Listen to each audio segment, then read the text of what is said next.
Home,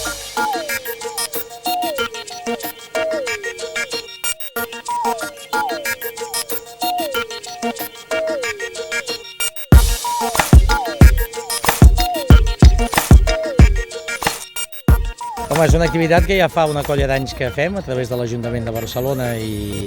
la Federació Catalana. Poder ja fa 7 edicions, si no recordo malament, 5 o 6 segur, i és una activitat d'ensenyar el hoquei sobre patins. Ensenyem a patinar, primer de tot, evidentment que és molt complicat poder ensenyar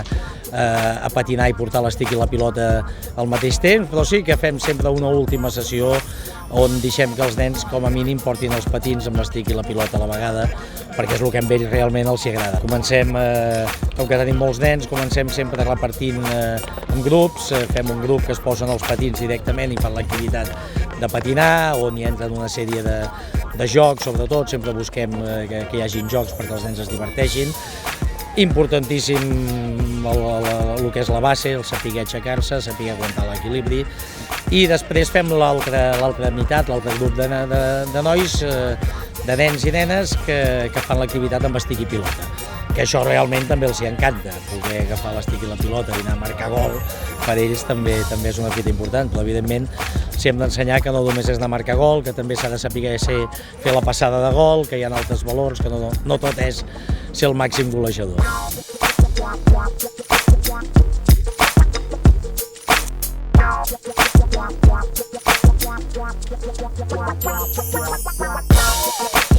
És un dels esports que realment fins i tot molts metges recomanen